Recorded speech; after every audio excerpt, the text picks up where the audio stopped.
First, we need to gather the ingredients.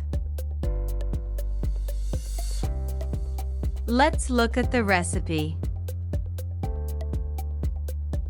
Preheat the oven to temperature.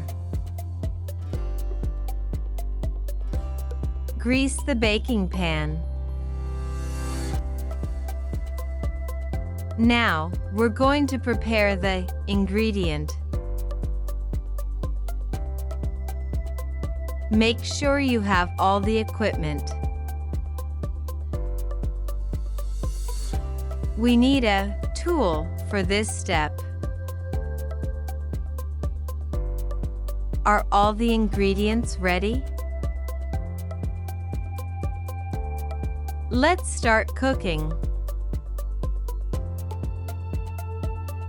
Follow the instructions carefully. First, chop the vegetable.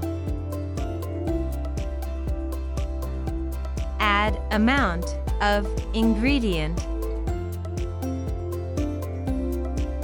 Mix the ingredients together. Stir it well.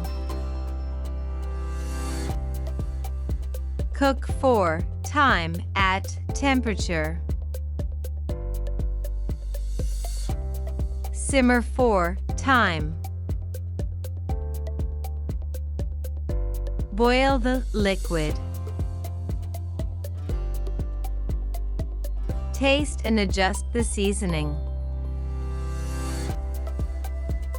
Be careful not to burn it. Is it cooked through? The dish is ready. Let it cool down for a few minutes. Garnish with ingredient. Serve it hot, cold. How does it taste? Enjoy your meal. This looks delicious. I think it needs a little more spice. It's a bit taste adjective. I'm glad it turned out well.